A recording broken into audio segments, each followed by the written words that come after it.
by social network. Yeah. Mask up, stay 6 feet apart. Yeah, right. Okay. Hey. All right. I feel like I'm Hello, on the show everyone. now. Please. Yeah. I feel like Go I'm ahead. on the show. Please, as Cincinnati speak for I didn't hear you. Are we doing YUH or are we doing? Yeah. Okay. Welcome once again, everybody, to YUH. Thank you, gentle listeners, for tuning in. This week, we are talking about the movies of Robin Williams. He is missed. Especially because the super sadness of how he left us. Right. We are, of course, we have the usual YUH folks, Lisa, Phil, and Aaron from California. Boy, his arms must be tired. And this week we are Forgetting the joined. just flown in part. Yeah. Please. No. What, Aaron? We keep forgetting the just flown in part of the arms must be Just tired. flown in. I'll add that. Mm-hmm. Sorry. And this week we are talking to Dean, Harley, and Jeremy, and we are going to let them introduce themselves. And how did we, we'll just let you introduce yourself. So this is an episode of Rotisserie Cinema, right? Where we actually go through. We each present our nomination for the best movie by Robin Williams, who's our subject of this one, and we'll do Aaron's very sophisticated grinder type Google sheet, and then we'll come up with a winner who will be Felix. And but if you'll indulge me for a minute, I'm going to go ahead and play a montage of some of the movies that may or may not be brought up on this episode, but I'll go ahead and play that right now.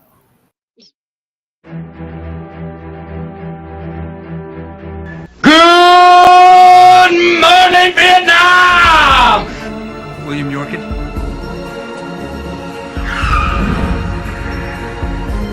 Drop the pad! Do it!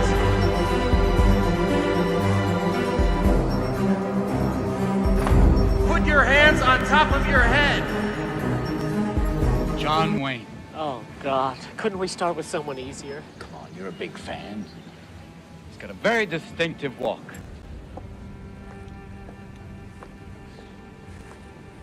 No good? Actually, it's perfect. I just never realized John Wayne walked like that. They laugh at you when you're like that. Well, I mean, when you're really vulnerable. Laughing their ass off at you. Someone you thought respected you. You ever have that happen, Will? I just wanted to stop her laughing, that's all. It's not your fault. Don't fuck with me, all right? Don't fuck with me, Sean, not you. It's not your fault. Oh my God. Oh my God, I'm so sorry.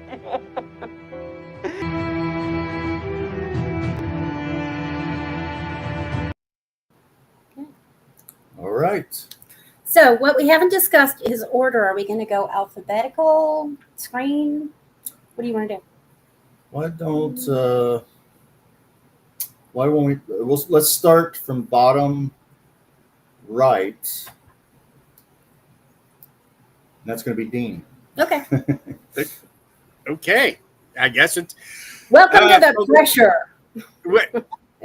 Here we go. I had not intended to pick this movie. I actually, in the group chat, suggested 2 other movies I might look at, but I got to thinking about it, and there is a line that is iconic to me when I hear it, and I watch the movie every time it's on, Dead Poets Society. Oh, Captain, my Captain. Yeah. Yeah. What was the line again? It's part of the culture now. Oh, Captain, my Captain. Oh, Captain, my Captain. Okay. There's a scene at the end of the movie where he's been fired, and it's kind of a BS thing that he's been fired, but he has to go into his classroom and get his things, and there's someone else teaching his class. And his students each climb on the table because at one point he had taught them this poem that has the line, "Oh, Captain, my Captain." And he had said, if you're feeling brave or bold, you can call me, "Oh, Captain, my Captain."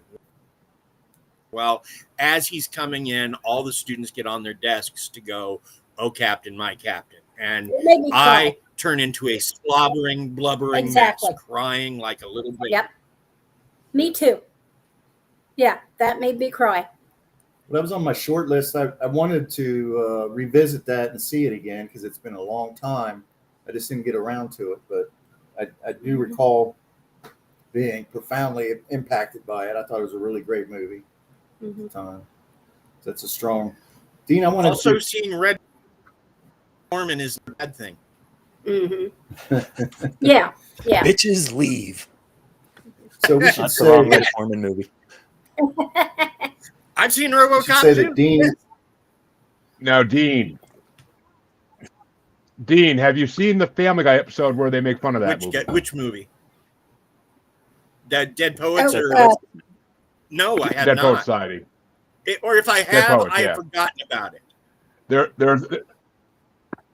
There's an episode earlier in Family Guy's run where Brian's teaching a class of like special ed and misfit students, and at one point at the end of the class, they all get up on the desk and do the "Oh, Captain, my Captain" thing, and the really special kid's like, "Oh, Captain, my Captain!" Like it's hilarious. It's so funny. I don't think I've seen that. But we should say that Dean represents sort of a 1 degree of separation from Robin because he's worked with Bobcat Goldthwait, who was one of Robin's friends. Best friends. And I've worked with him. Yeah. I worked with him 3 times back when I was a stand-up comic. I got to open for Bob 3 different times. He's a very nice guy, but he can get very sensitive very quickly. But part of that was being around my boss, who was a complete jerk to everyone. So that'll do it. So I wanted to show you gave us a couple pictures recently, and so I wanted to share that of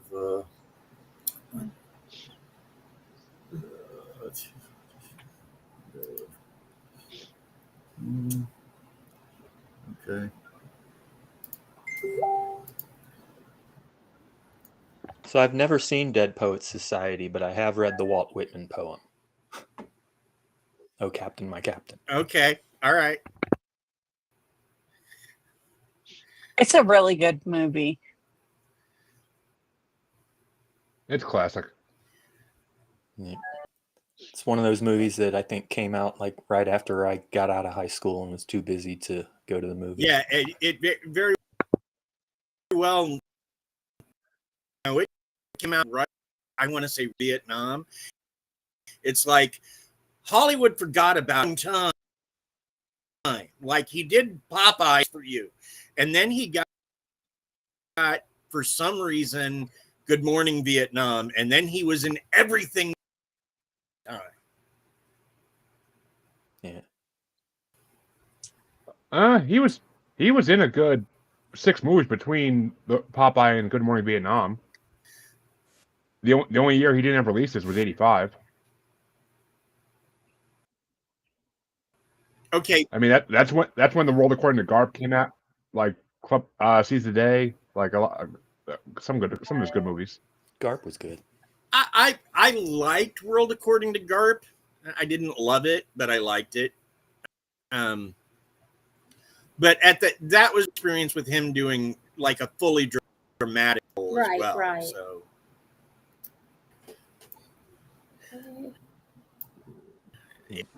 Read that book too. Doing the old switcheroo here, but Okay. all right. So yeah, that's a real strong entry. I'm sure that's going to go far. I feel like there's going to be some.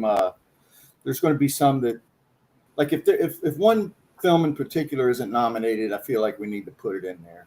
And, you know, with a small group like this, there's a chance that something pretty that should be highlighted won't be. Yeah. Okay.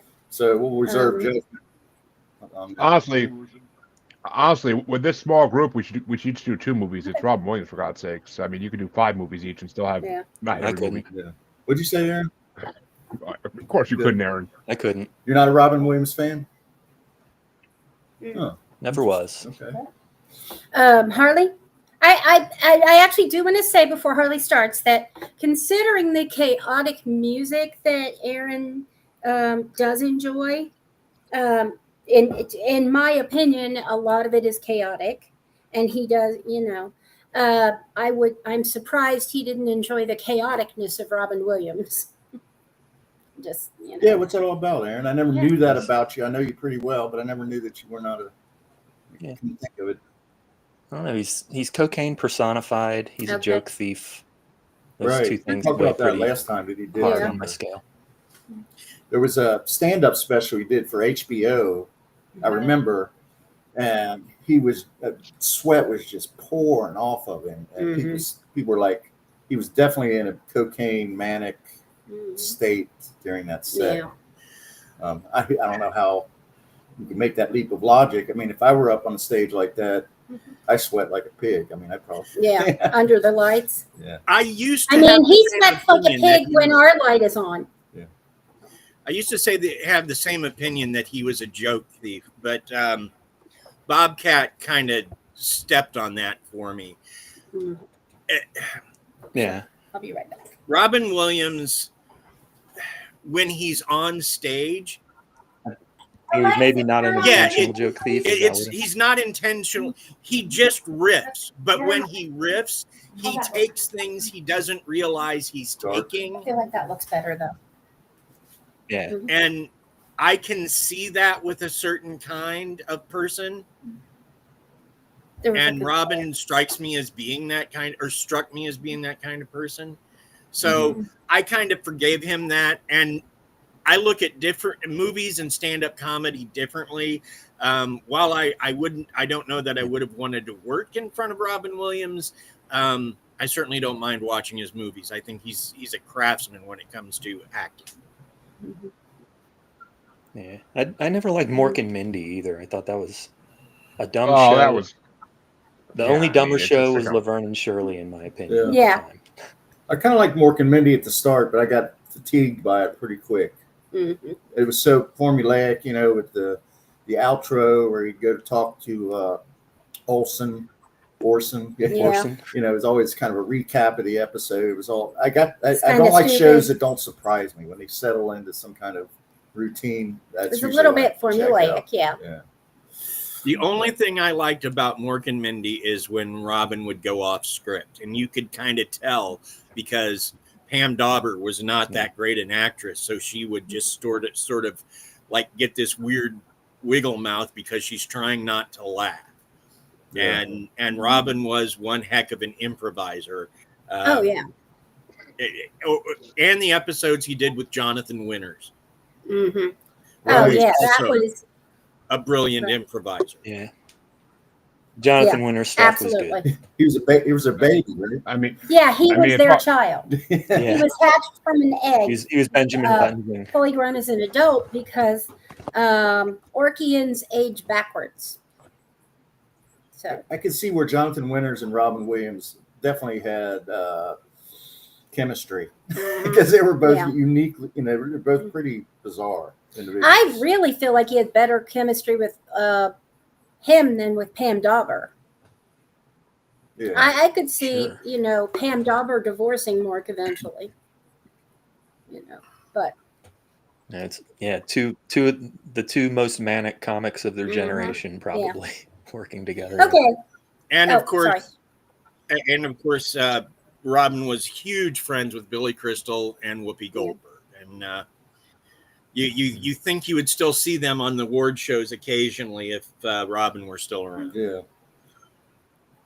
What was the name of that benefit they did Comic every year? Relief. The comedy one? Live Aid? no, Comic Relief. No, it wasn't. Comic Relief. Yeah, that's right. Yeah, Philip said it. There was a bunch of them in the 80s. Well, I kind of rudely interrupted Lisa because I had I'm sorry, I had an agenda That's okay. at the start. Yeah. So we didn't really introduce everybody. We'll do that as we go around. So, Right. Dean, you're If you want to the host introduce of yourself. Family Plot. Explain. Yes, host of Family Plot Podcast, also currently a writer. I've got one book published. I've got another I'm trying to wrap up, which will be just a collection of short stories. Yeah. Great. So I have so many ways of not making a living. I like that. That's why I have a low-paid job that gives me great retirement while he wanders around in IT. Well, I've kind of stayed the same place for a decade. Yeah.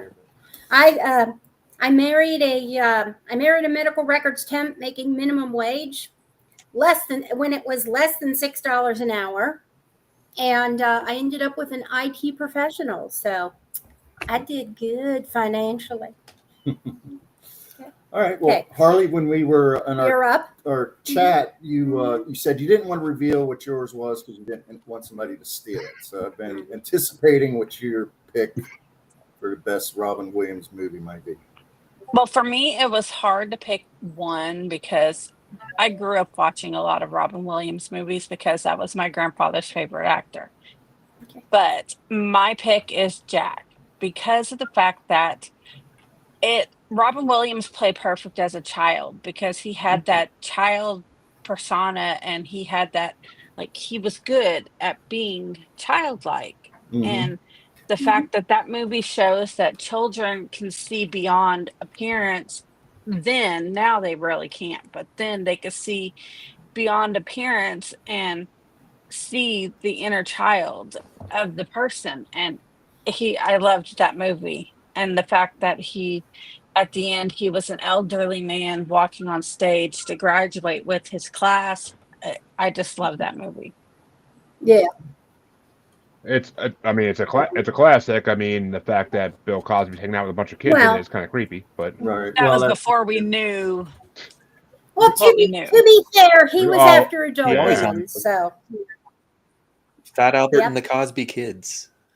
I mean, always trying to get the pudding pop. That's weird. I knew somebody that was supposed to chaperone Bill Cosby. I worked with a woman she got her degree later in life, and he was going to do the commencement ceremony, and she was supposed to chaperone him, and it fell through. I don't know, but in the back of my mind, I'm thinking, well, maybe she dodged a bullet there. Maybe that was for the best. But yeah, I mean, I saw him live too. You never would think it. He seemed like just like a harmless old man. I saw him do stand up live when Fat Albert the movie was coming out. I saw him do stand up live to promote it, and just your typical grandpa on stage telling jokes, and then that shit dropped 5 years later. It's like, yeah, there was no hint in his comedy, in his acting. Well, I never saw Jack. No foreshadow. Oh, he had Spanish fly jokes. Yeah. Bill Cosby still? Yeah, he had a bunch of Spanish fly jokes. They did dig up some stuff that, in retrospect, was pretty dark. I don't think I ever saw. Comics have talked about Bill and his backstage habits for years. Years. But it was... I don't know how it got in the community, but it did. And in fact, that's sort of what brought it to light. A bunch of women came forward.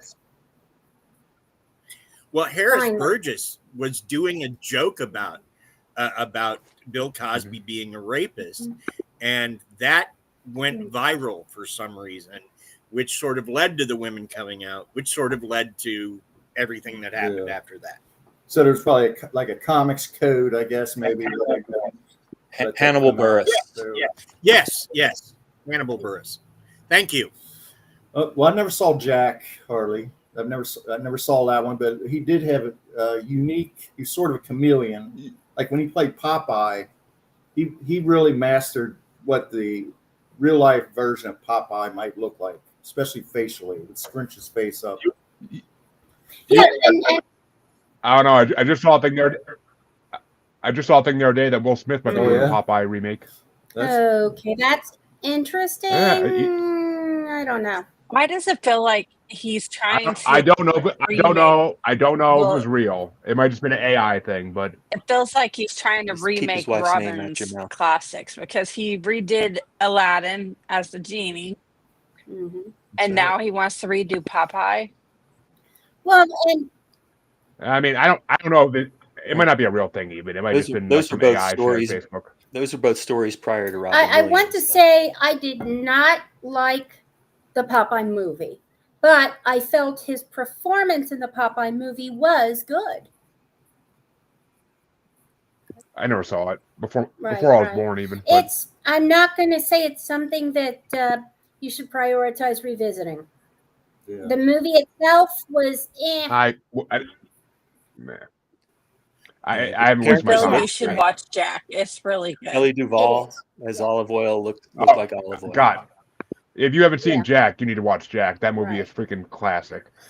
Robin Williams freaking just walking around his house like when his mom goes shopping, and he just walks back and forth past the doorway multiple times with like a freaking French bread, and he's just holding it in different positions. Then the last time he just walks by holding it from his freaking crotch, and it's the funniest And thing. the fact on his that face. he didn't seem to, well, he knew what it meant, but the character, he acted as the child, and then they gave him light up shoes. And is that Annie? Oh, I'm gonna. All right. Well, Harley, why don't you take this opportunity to introduce yourself and more so tell us where to find your podcast. Okay. I'm Harley from the Asylum with Harley and Joker, and you can find us on YouTube, Facebook, and all the major streaming services, including TikTok. All right. Excellent. So, all right. Well, thanks. So we got Dead Poets Society and Jack. All right. So let's move on to Jeremy's pick here. I was wondering if we're going clockwise or snake. Snake. I mean, this was hard. There are so many movies to pick. I actually forgot about Jack for a hot second. I'm happy you brought that up. I totally forgot about that movie for a second. But I've been thinking about this all day, and I'm like, all right, what the hell would I even? Which one? I mean, Mrs. Doubtfire was my first choice, but I didn't want to do that one. But yeah, I got to go with the one that I didn't discover till halfway through life, but it's one of my favorite movies with him, and not just for him, but it's a. Can anybody actually suspend their disbelief for Mrs. Doubtfire? Yes, as a kid, yes. If you were a kid when it came out, trust me, you like thought it was amazing. Maybe that's why, because I was not. It's hilarious. Mrs. Doubtfire is an instant classic, and it really should be thrown in here. Even if no one nominates it, but I went with a movie that has sophistication and freaking is hilarious and a great supporting cast. Birdcage. Love that all movie. day. Birdcage. I love Rob Williams playing a gay man is freaking hilarious, and he does it perfectly. I mean, Nathan Lane makes it even better, but I mean, and Gene Hackman, but Hank Azaria. Oh you my can almost God, say Nathan Hank Lane's Azaria like the star of that movie. Yeah. Oh yeah, yeah. The fact that he refused to wear shoes, it was just so good. I love him and Brockmire. You ever see Brockmire? I mean, yeah, that was good. The first season was great. The second season was okay. I saw him live recording Herman's Head back in cool. I liked Herman's Head. 1992. I feel like that was not supported like it should have been. That was a good show. Mm-hmm. Well, I mean, when you look at old movies and stuff, you'll see a guy like Hank Azaria back when he was more of a character actor, I guess.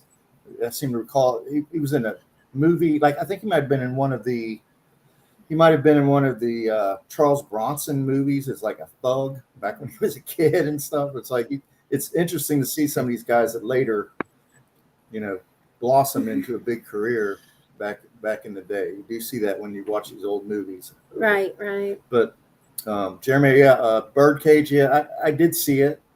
Now, wasn't Birdcage before Nathan Lane came out officially? Or not? It might have been. Yeah, technically, but it's like Liberace never came out. Liberace didn't need I was going to say Nathan Lane. It was an open secret for a long time. Right.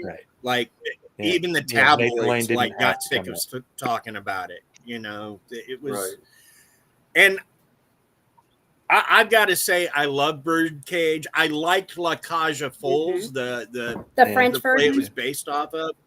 Right. Mm-hmm. Well, it was Yeah, that's where it started, as I understand it. I could be wrong. But yeah, I liked La Cage aux Folles, but Robin Williams and Nathan Lane made in that movie. And I hate to say it, because he was kind of an ass, but Gene Hackman did a pretty good job too. Oh, he did. Oh, he did. Oh, He did a great job. Yeah. Uh-huh. Well, there's another subject that has nothing. It was first a French play. We're not going to go into says, yeah. 1973. Yeah, but yeah, I liked both movies for different reason. But as you say, Dean, I feel like Robin Williams and Nathan Lane, and Hank Azaria, because without Hank Azaria, I'm not 100% sure. As like it's almost a comic foil that came this close to overshadowing Robin Williams and Nathan Lane, and yeah. Okay, sorry. Yeah, he did such a good job. Squirrel. Okay, Jeremy. I mean, I had to go to the Birdcage. No other better thing to do, but yeah. All right, Jeremy. So where can we find? You can find either Paranormal the New Normal or Maniacal Music Musings on YouTube. Best place to see every episode, or anywhere, any podcatcher if you want to see the last 50, 100 episodes. But are we a lot more on also going YouTube. to ask everybody for their socials at the end, hun? We might. Excuse me, Jeremy. Didn't mean to overtalk you. Okay. I assume that's why. Just so people can find them easy. Two places. I assumed. That's why I didn't want to do it all like now. But right. All right. So I'm going to give Aaron time to deliberate before giving us his, because I did the work. What's that? I know mine. Okay, but the thing is, I've got this neat little bio that I'm going to go over here. That's going to entertain you guys for about 2 or 3 minutes. So we let the guests go. We do a bio, and then we do and then we'll continue. So okay, so I didn't do like a straight bio of Robin Williams, but he was born on July 21, 1951, died 2014. As a child, he lived in both Michigan and California at different times. His mother was a model, and his father was an executive at Ford. He studied acting at Juilliard. I think a lot of people knew that. His first film role was in an indie film called Can I Do It Until I Need Glasses, which is kind of a provocative name. He had lost 40% of the dopamine. Oh, I wanted to hold off. Forget about that for a moment. Robin had English, Welsh, Scottish, French, and Irish ancestry, but he considered himself an honorary Jew. Was voted least likely to succeed in high school. I have to believe that was sarcasm, that he was probably most likely to succeed. Was a friend of Lance Armstrong and a cycling enthusiast. Did not know that. Did street pantomime in New York City, which I think crept into his Mork character quite a bit. Yeah. But here's something interesting. Both Jumanji and Birdcage. Creeps in and shakes the clown. It creeps in and shakes the clown. Jumanji and Birdcage both achieved $100 million in sales in the same week. I don't think there's very many actors, if any, that can say that they've achieved that in 1 year. Once he had a physical altercation with Robert De Niro, where he broke De Niro's nose. Oh, wow. He had a feud with Jim Carrey over the type of comedy Carrey did. Okay. He and Christopher Reeves had a lifelong friendship. And he appeared 50 times on David Letterman. His last movie was Angriest Man in Brooklyn, which he was shooting. His last role, actually, that was the last role before his death. He was actually shooting Jumanji 3 or something before. But in 2014, a few details about his passing. He had lost 40% of the dopamine neurons in his brain. He had Lewy body dementia. And I don't know if he left a note, if he did commit suicide. Now, is that a type of Parkinson's or a type of Lou Gehrig's disease? It's a weird type of dementia. Okay. It's literally your brain begins to eat its own memories, and you really forget who you are. And for a guy like Robin, that would have been, which is. I am a big supporter of 988 and don't commit suicide, but faced with the same thing, hard for me to say I would have been able to tough it out. Right. Really. Okay, I'm just going to say right here that I firmly believe in the dignity of being able to choose your own death. I am perfectly okay with euthanasia in the right circumstances. And if people say, do I really support my statement? I signed my mother into hospice because it was the only way for her to have a somewhat dignified death. Yeah. I did it. My brothers were not able to make the decision with me. I signed those papers. So yes, I support that. Just like animals, humans should have a dignity in their own death. Yeah. I think, yeah. Thank you for listening. This is Lisa's soapbox. I think Robin felt a little bit like a prisoner in his Yeah. own body, and it wasn't getting better. And it's terrible because those of us who are fans, really, that was kind of devastating to wake up and find that news that day. But yeah, so yeah, that's it. I'll not indulge you anymore. Okay. There's my biographical notes. But Aaron, what do you have as your movie? I'm going to say Andy Serkis had $2 billion Oh, movies you the did? same year. Andy Serkis? Don't know who Andy he is. Serkis. He's Gollum. Oh, that's yeah. He What was it? Harry Potter. What was it? King Harry Potter, Kong. Lord of the Rings. No.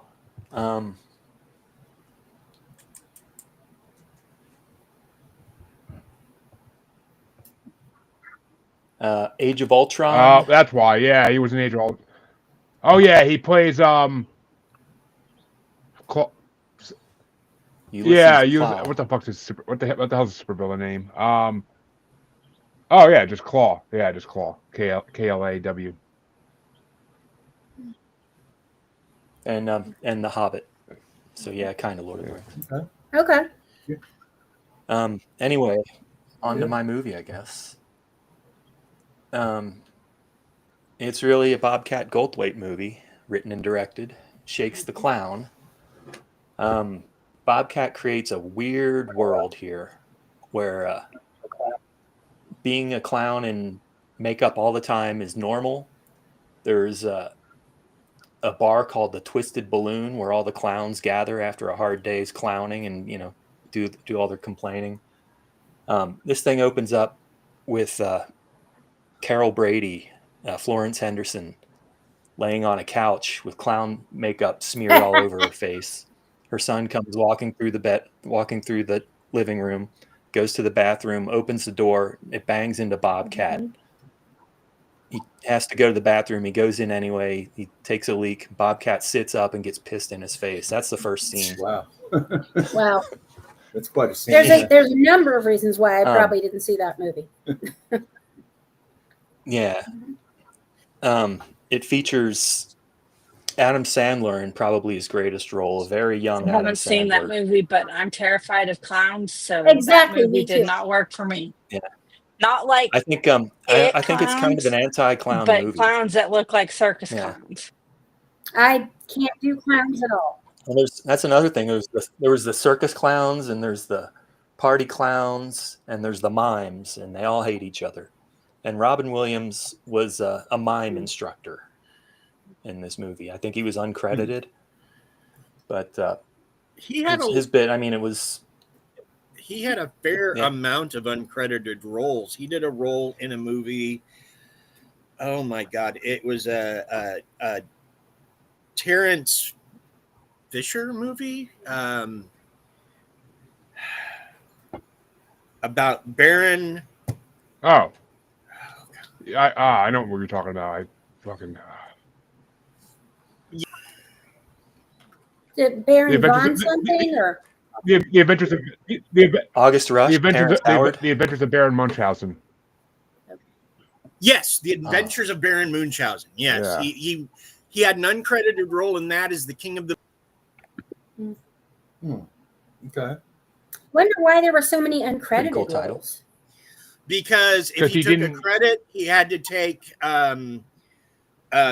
pay equivalent with his status in SAG. Okay. And the only way to get away from that is just to not be listed. Okay. If you choose not to list yourself, So he's can doing take Bobcat whatever. a favor. Mm-hmm. Yeah, And he I'm wasn't gonna. a man. He didn't care about recognition. He didn't care about being famous. He just enjoyed his job. I mean, Right. what he did with homeless people at every set he worked at, where he would make sure they hired like 20 or 30 homeless people from the local area to work on the set. Like he would actually check up. He would actually like be friends with these people and check up on them after like the movie was over, just to make sure they were still doing good. I wish I had that energy. Yeah. So he probably had projects that he liked by independent artists, and he probably wanted to help them artistically by lending his expertise. Kind of what it sounds like. There's a His number of talent. artists that do things like that. Yeah. That's awesome. Okay. Aaron? Sorry. Yeah. So there were guest appearances by Aunt Esther from Sanford and Son, LaWanda Page. She's saying things like, "Mine's peanut butter pussy, brown, smooth, and easy to spread." It was just There's your reel. It was over the top. His girlfriend was Julie Brown, not downtown Julie Brown, one with the but red the hair? other one. I think they were both MTV people. Okay. Yeah, the redheaded one. She's Everybody a waitress that aspires to be a Now, professional Now, was this bowler. Bobcat's girlfriend or? Okay. Yeah, Bob. She's leaving Bobcat. There's a coveted TV clown gig that some clowns being forced into retirement, and everybody assumes Shakes is going to get the gig, but instead Tom Kenny, SpongeBob SquarePants, his clown gets the gig, and it's amazing from there. Tom Kenny is brilliant in this. I may have to. Robin Williams is fun in the mime scenes, and yeah, Okay. I'll leave it there. I'm going to say that my absolute terror of clowns came out when I was 4 years old. My dad, he was very angry about this situation. It took him a while to get over it. He took us to the circus, myself, my older brother. I can't remember if he took I don't think he did, because I was 4, so Danny would have been 2. But he took us to the circus. He got us popcorn. He got us some soda to share. So we get to our seats. Everything's wonderful. I'm all excited. My brother's all excited. And out come the clowns. And I'm like grabbing my dad's arm, and I'm like, oh, 4-year-old version of, oh. And so the clowns come up. And we're close enough that they actually come to our area. My reaction is run screaming. My dad is sitting there. My brother's sitting there. My popcorn's on the floor. The soda's been knocked over. And I'm gone. And my dad has to get up from the seat and go find me. And he finally finds me cowering in a corner. The venue had like little locations. It actually doesn't exist anymore, but it was called Cincinnati Gardens. It's a very famous venue. Philip can tell you about some of I know like the Beatles played there, Madonna played there. Jimi Hendrix played there. Pretty sure probably Prince, because it was the venue in Cincinnati at the time. Prince didn't play there. Played there. Not Prince? Okay. Prince didn't play there. Yeah. Oscar did. Yeah. My first concert was there. Yeah. Billy Squire with Def Leppard used to live opening right in next door to it. 1983. Right. We used to live close enough to Cincinnati Gardens that when the parking overflowed at the gardens, they didn't have much parking there. They would actually park on our street and walk 2-3 blocks to get to the gardens for stuff. So that's my story about clowns. My dad never took us to the circus again. I didn't go to a circus again until I was an adult. At least it's a corner. When Circuses are pretty fucked up. When Bob was promoting Shakes, Uh-huh. he was on the Today Show with Katie Couric. Okay. And before they got on the air, he asked the clown his name. The clown said, "Well, I'm Bamboozle." And Bob's like, "Okay, so what's your real name?" He's like, "Well, I'm wearing my clown makeup, so it's my bamboozle personality. So I'm bamboozle. And Bob opens up, well, I'm in my asshole persona, so I'm dildo fuckwad, and I'm gonna break your balls when we get out on the screen. Why would you do that? Because it's TV. It doesn't matter. And at some point during the interview, Bob told this clown, and he mentions it on stage a lot, which is how I know about it. You perform in hospitals because it's the only place children can't run away from you. He roasted And that the has clown. become my go-to. See, Lisa, my Clowns. story's a little more terrifying to why I'm Yeah. scared, and I'll tell you afterwards. Okay. All right. So let's we're going to try to. I'll throw in. I wasn't afraid of clowns, but when I was a kid, I was afraid of balloons, and my parents would put a balloon on anything they didn't want to touch. That's hilarious. I mean, it is. And it's amazing because I'd have totally used that if we had kids in a hot minute. They would My have used mom this for would put clown 5 of faces my on the kids. stove because as an ADHD child with a neurological situation, I wanted to touch the stove. It was fascinating because I was denied. All she would have had to do was put a clown face on that sucker, and I'd have stayed away. All right. So let's move along. So I'll go ahead and do mine. My pick is Good Will Hunting. And I feel like I rewatched it recently, and I was on the fence between this and another film that hasn't been named yet. But I really revisiting this movie really impacted me. It reassured me that it was the right pick, and I think it's like the right pick for our times because in Will Hunting, Matt Dillon character, we had an individual who sort of lacked empathy, but was profoundly intelligent. So he had the values that we don't really value as much anymore. Intelligence and academia is not really a top priority right now in the United States for whatever reason. Right. And I feel like that the relationship between Robin and Will was interesting in that Will knew something about Robin, about his wife having died recently, that he could pick on and actually attack him with. So that's unusual in a relationship where the therapist is supposed to be completely clinical and not be anonymous, a friend or any kind of engagement. So I felt like that opened up. That made a very rich story, a very textured story. And the movie was it was like in contention in a number of studios. It was with I forget which studio it was with, but eventually Harvey Weinstein actually championed the movie and got it made. Which I was working at Disney and we owned Miramax at the time. Yeah. And so Weinstein, of course, is made his own impact, but the movie itself, I feel like, especially some of the scenes between Damon and Robin, were just emotionally charged and just really super good, super well done. Yeah, super. They really played well against each other. I have 9 Oscars. I love in Jay and Silent Bob Strike Back when they're filming Good Will Hunting too. That's freaking hilarious. Oh yeah, that is a whole nother movie. We could do Jay and Silent Bob in a hot minute. We should do a Kevin Smith one of these. Oh yeah. Fuck. Absolutely. My husband looks like Kevin Smith, so. Motherfucker. I feel like since we've made like 2 strikes, maybe Aaron should get. Do you think he'd join us with a Kevin Smith? No. Okay. No. Yeah, Aaron can pick the next subject. That sounds good. But okay. Yeah, I have a ton of them. It won 9 Oscars. Music was done by Danny Elfman, who's very accomplished. Jenna Elfman's ex-husband. Stellan Skarsgård is really good as the kind of arrogant professor of mathematics at MIT. This all takes place in Boston, by the way. Boston. It's probably the best movie about Boston, I think. Yeah. But you shut your mouth. You shut your mouth right now. Well, what are you gonna bring? The Departed.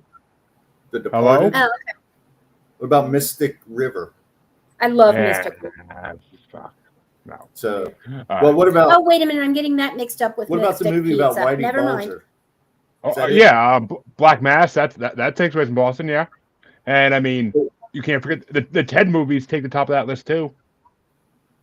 I kind of agree, except maybe well, I'm not going to say I'm going to agree because this movie's about like real people, and it's like I know that gangsters are also real people, but I like this because it's a little more charming because it's a little bit more in the woodwork of Boston. So that's what I would. That's always. Also, Minnie Driver is very good in it. When I remember being younger and judgmental as you are, but she's very attractive woman, really, and does a really good job in that. She's definitely aged well. She continues to tell him that really she's begging him to love her. She would constantly tell him that he loved, that she loved him, and he would not relent. He would not give in. And so that was fascinating. I think that's because the people in his life who were supposed to love him, love for him was pain. So, but I'm gonna stop because I got more stuff, but I'm gonna stop because we're going up against time. Coming close on time. Yeah. Okay.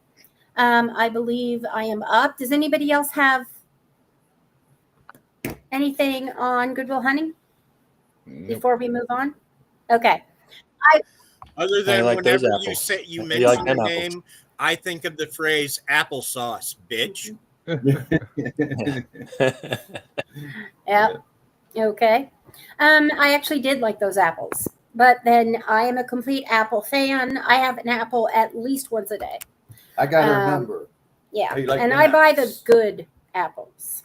Yeah. So we're moving on to my pick. I was very torn between two movies for different reasons. One, Patch Adams, because it's really almost first of all, it really, really, really pushes for the reform of American medical care.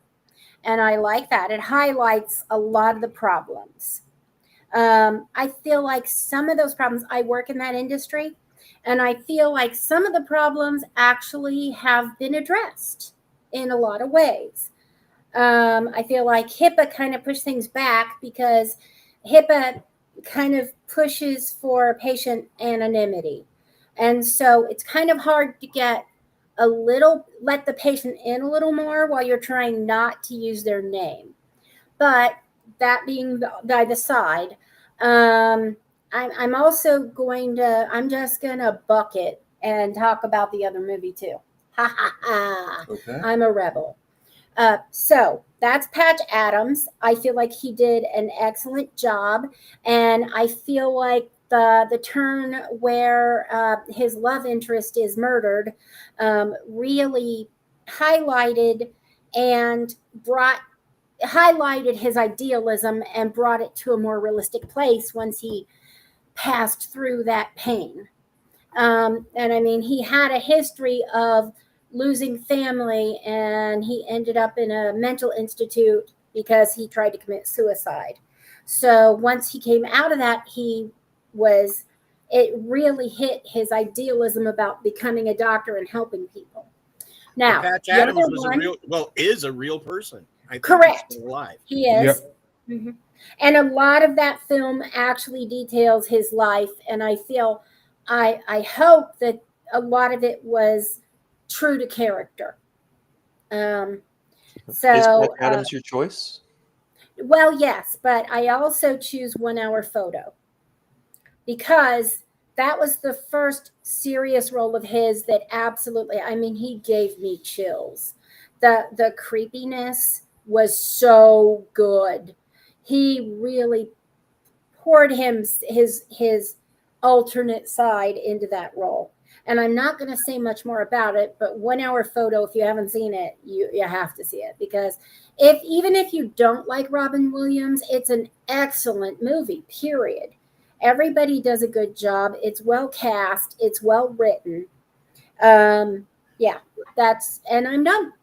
So, and you don't have to include, There are so many movies he did so good in that we didn't mention. Right. Death Correct. to Smoochie. Correct. Hook. We could do What we could do a dreams may second come. episode. Yeah. Well, We have to keep this to an hour. well, I'm gonna throw in. I feel like Good Morning Vietnam belongs in the list. Okay. Even That though was my nobody- honorable mention. Okay. Yeah, If it was a good everybody movie. wants to do their honorable mentions, we can fit that in.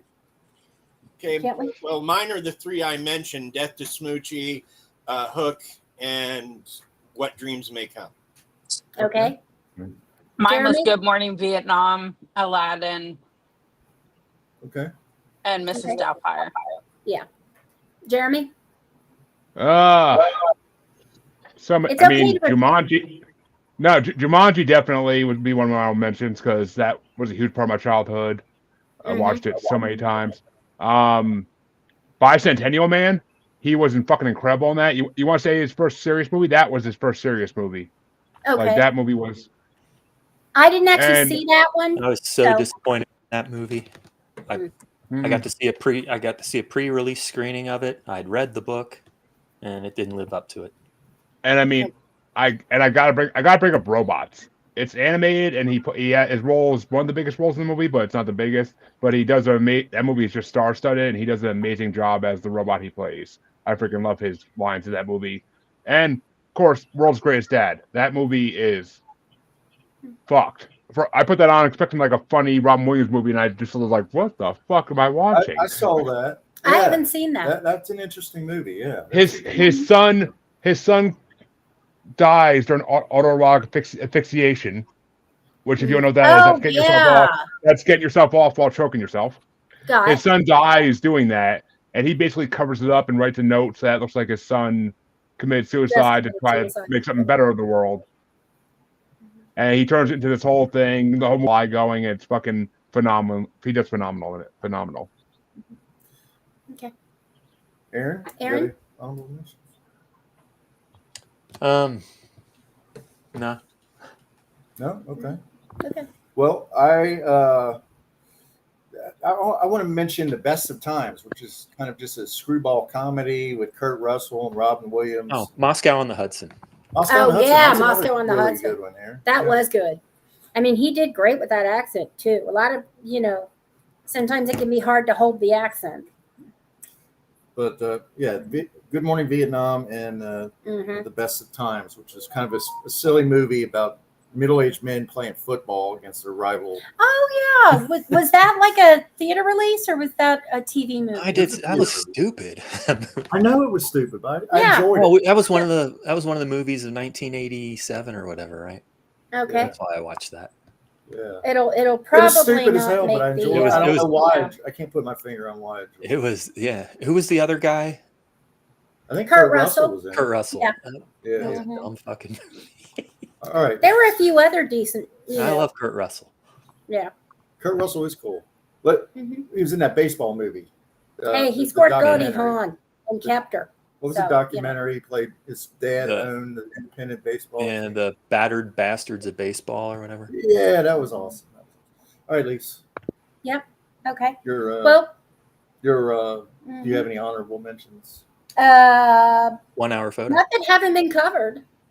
I mean, 1 hour photo technically is my honorable mention. Okay. So I wanted that especially. I note that we didn't even talk about a couple of his 1 hour. No, the one in Alaska. I thought you particularly liked that. That was a did not. remake. Him and oh boy, Pacino. I'm having the worst time with names. Pacino. Yeah, Pacino, Al Pacino. Yeah. I did not And I did not enjoy that movie. I literally fell asleep 2 minutes in. And that is not the fault of Robin or, it was just the atmosphere of the movie. Just could not keep my attention. Well, I mean, and we gotta mention License to Wed too, because him playing a reverend in any movie is just right at his role because he does such a good priest voice when he's doing stand up. So I mean, The irreverent reverend. Yeah. Yeah. All right. So Okay. we'd like to get it in within an hour. I don't know if we're going to make it, but let's We got go 5 ahead minutes. and do our votes. We're going to throw out our. We're not going to include any of our honorable mentions, but there were just so many overwhelmingly there's so many movies that it was overwhelming to try to get them, Oh, perfect and- list. But here we right, go. right. We're going to go with our 6. Do we need time to I'll list them. Do you have yours ranked, Phil? I do have mine ranked. Why don't you do yours number 1 through 6? Good Will Hunting, number 1. Dead Poets Society, number 2. Birdcage, number 3. Patch Adams, number 4. And since I didn't see these last 2, I just had to go on the description. I feel like I might like Shakes the Clown a little more than Jack, but I'm totally open to changing at a later date. Okay. But that's my list. Yeah, you got to see a hoard up. Anybody? I guess I can go. I need to see the list. Have of mine too. Yeah. You can go ahead. If you're ready, go ahead. Go ahead, Harley. Yeah, I'm good to go whenever. Mine is Jack. My first is Jack, then Birdcage, Dead Poet Society, Patch Adams, Good Will Hunting, and Shakes the Clown. Okay. And Jeremy? My number 1 is Birdcage, followed by Jack, followed by Patch Adams, and then Shakes the Clown I'll put in the middle because I've never seen it, but it sounds hilarious. And then Dead Poet Society and Good Will Hunting. Okay. Are you ready, Dean? Yeah. Okay. I'm going to go with Dead Poet Society. Jack's my number 2. Good Will Hunting, number 3. Bird Shakes the Clown, number 5. And Patch. Not that any of those movies are bad, but when you take an OOV as large as Robin Williams and combine it down to 6 movies, they all got to go somewhere. Right. Yeah, exactly. So I can do mine. Okay. Number 1, Shakes the Clown. Number 2, Good Will Hunting. Number 3, Birdcage. Number 4, Jack. Number 5, Dead Poets Society, which I haven't seen. Number 6, Patch Adams, which I haven't seen, but I have a grudge against because someone stole the VHS out of my car. It was a Blockbuster rental, and it ended up costing me $70, and I never saw the movie, and now I won't watch it out of spite. Damn. That's some serious deep shit there. Huh? And An it's noticing. expensive Let me tell you, VHS they tape. are. Yeah. All right, Lise. I was noticed that accused. 1999 VHS tape never got watched, and they're coming after me. I was accused of not returning a movie. Someone had rented a movie in Dayton. We had never been anywhere near Dayton. We had to actually go to Dayton to prove it was not me. And they pulled up the video, and it definitely was not me. All right. So, picks. my picks are Patch Adams, The Birdcage, Good Will Hunting, Dead Poet Society, Jack, and then Shakes the Clown.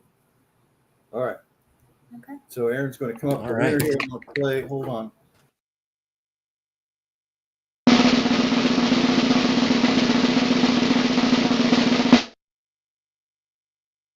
Winner is, with 27 points, the banger. Well, it's not the banger. It's the Felix. The Felix. Birdcage. Oh, yay!